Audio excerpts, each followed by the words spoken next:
Sony SLV-720HF, a VHS VCR with some amazing features and incredibly good build quality. This one here has an amazing array of features, and the coolest one you're looking at right here, and that is the jog shuttle control. We'll talk about that here in a second. But let's go back and show you the cool styling on this thing. Look at it. Hi-Fi stereo written in big letters there on the front. You knew you were getting high quality when you bought a Sony product. And I've always liked Sony's VCRs, no matter what kind they are. I was happy to own one when I was in my young 20s. Actually, I owned an RCA VCR, which I highlight on my channel as well. But later, I thought I would upgrade, and when I did, I went with a Sony. So this is a one similar to the one that I had, although not exact. But I spied this one at a thrift store, and I was like, you know what? I can't resist. I've got to buy this VCR. Really good shape, too. You can tell by looking at it, somebody kept really good care of this VCR. So let's go over some features real quick. Right here are a bunch of them on the sticker on the front. Multi-brand remote, which I didn't get with it. 4-head dual azimuth design, APC-2 adaptive picture control. Front AV inputs, high-speed rapid access. Hi-Fi stereo in that little symbol there. And then, of course, auto clock set. See, it's showing it right there. What is auto clock set? Well, auto clock set would pick up a carrier signal over the air from a channel on your dial, and it could pull in the time sync and set your clock for you, which was kind of cool. I believe here in St. Louis, our PBS station was the one that would set that clock for you. So you'd have to tune the VCR in via the built-in tuner and leave it on that station for a little bit and let it set its clock. Of course, you can set it manually as well. You also have a front input on the front. Of course, a front input on the front. Right there, behind the little door. So you could hook your camcorder up to it and record from your camcorder. Or you could select your inputs here. So you got your L1 and L2 and tuner. And your tape speed control, which is shown over here. And of course, SP and EP were the only speeds you could choose from. There was no LP. And let's see, channel up and down, your eject button, your pause button, and your record button over there on the side. So what does this jog shuttle do? Well, what it would do is, and it required a little bit more sophisticated mechanism to do this, but if you turn this towards the left, you would start playing the video slowly, frame by frame, backwards.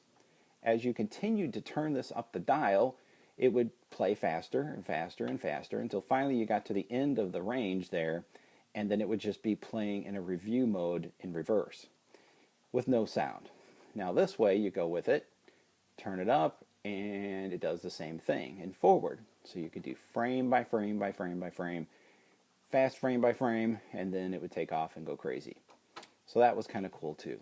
This thing has an amazingly still pause on it as well, with no digital aspect to it. It's not doing a digital freeze frame. It is actually scanning the tape with that still image. It's got a little bit better on-screen capabilities here. In fact, if I hit play, it tells me to please insert a cassette. So what a caring VCR to tell me that I have not inserted a cassette yet. The menu system on it looks about like this, and you've got your timer set and check, your tuner preset, clock set, VCR Plus, which is a thing that they did in cooperation with TV Guide, which was a magazine that had a listing of your favorite shows on it. Now we just have on-screen guides. But back then, you had a magazine that came in the mail, and it had little numbers next to it. And you would type the little numbers in, and it would allow you to record that particular show just by entering a number. It was a very, very clever system that they set up. So again, here you got your timer set and check, tuner preset, so that would just set the available channels for you. Clock set, which is right here, and set VCR Plus channels. And then there's an advanced options there as well. So let's take a look at the inside of the unit. it is kind of cool the way it's set up. So across the left of the circuit board here, we've got the tuner section, and you got a little circuit board there that may have something to do with the hi-fi audio extraction off of there. And you've got your video head preamplifier there that you can see attached to the video drum via that brown ribbon cable there. That, of course, right in the middle of your screen is the video head. And there's processing over here, and as well as this is the power supply part of the unit here. So there are no rollers inside of this thing. It's all gear driven. There may be a belt, but this one has not needed a belt. So that particular issue has not arisen for me. But it's very well built, and I don't know why they made VCRs with rollers in them in the beginning anyway. I guess because they knew you would have to bring them back for service, because like tires, they wear out. So let's go ahead and put a tape in, and we'll see how it loads up. Now, like the RCA VCR that I show you on my channel, this one has one of those really cool extracting pinch rollers. Let me show you that again. It kind of comes up and rises out. I have to hit eject, unfortunately, to get it out of there. But see how it lifts up, comes out of the way? And we'll watch it again here.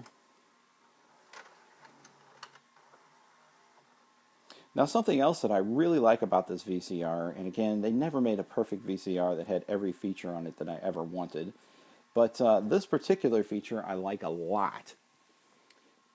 You see here on the front now, we have full hours, minutes, and seconds on display there in the beginning. Oops, sorry, the VCR tape started.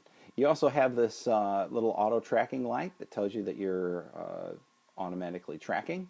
And you have what's telling you the speed that the tape is recorded at. So when you hit stop on the tape, so right now we've got that up on the screen. When we hit stop, and then we hit rewind, watch what it does. It doesn't even pull the tape off the head. It stays attached to the head. And a lot of older VCRs didn't do that. They would retract the tape out of the unit and then do its fast forward and rewind. So very similar to the way Sony made their Betamax machines, where all the tapes stayed attached and looped into the system, loaded into the system. And you can see it's rewinding there. And I've got this Donkey Kong Country Exposed demo tape in there right now. And we'll see what rewind looks like. Very short tape. And then I'm going to go ahead and hit eject.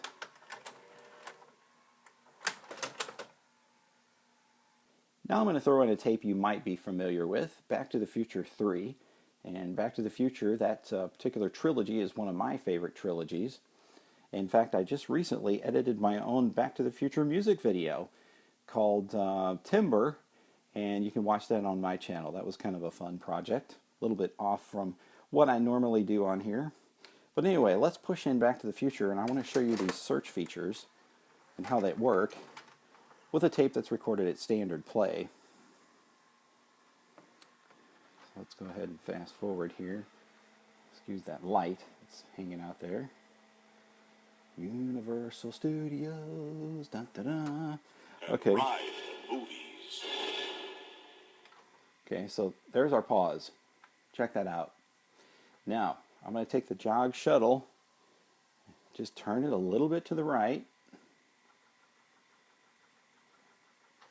and then you'll see it starting to take off there. Now I'm going to hold it all the way to the far right.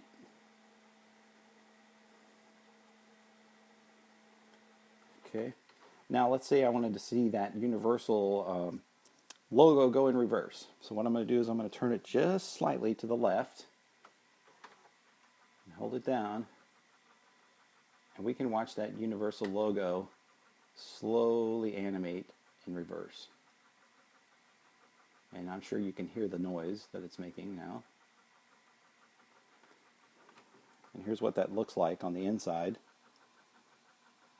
You can see the tape moving ever so slowly, yet rhythmically.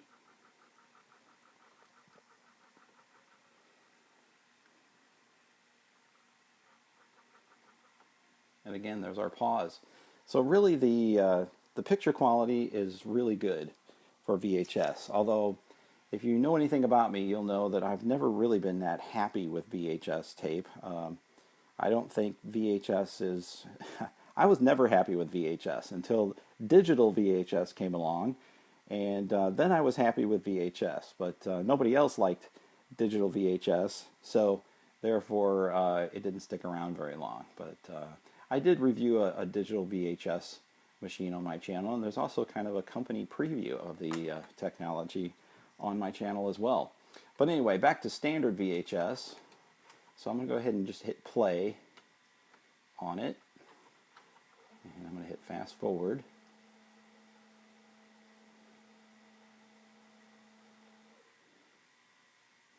And just so you can see the picture quality coming off the machine. So it looks really, really good. It's you know, rock steady for VHS. It's a really good machine. So if you happen to be in the market for a VCR, you can certainly find the machines as well as tons and tons of movies at your local thrift store. At least in the United States you can. And there's our pause again. So all kinds of movies, all kinds of excellent playback machines. And you know what? If you've got kids, kids don't care about high definition. Just go and get you 5 tapes for $1, if that happens to be how much they are in your area, and stock up. Let the kids watch those VHS tapes. And then when they're done with them, take them back and donate them back. All right, let's go ahead and hit rewind here. I'll show you how fast it is. And again, you can see the numbers on the front, which allows you, of course, to find your favorite part of the tape just by the time. Many VCRs just had a tape counter on them, which was only good for indexing purposes. It's like, okay, yeah, my favorite part of the movie is at 7622 on the dial there, you know. A real-time counter is definitely a whole lot more exciting. So we wouldn't be complete if we didn't show you what's going on in the back of this thing. I'm going to go ahead and hit eject. So as far as jacks on the back, really not a whole lot of excitement there. Just your standard composite output and left and right stereo channels. So nothing fancy on here as well. Oh, well, I guess, you know, we do talk about the RF in and RF out, which would give you an NTSC signal, which is no longer in use. Of course, nowadays you need an ATSC tuner to be able to pick up anything over the air as far as television goes. So, I hope you enjoyed this little preview of this little VCR here. She's a good one, and like I said, if you find one of these online, go for it. It's a really good brand, and it's a really good quality make of VCR. Please subscribe to my channel and share this with a friend who's crazy about VCRs. And leave a comment below if you like. And thanks for watching.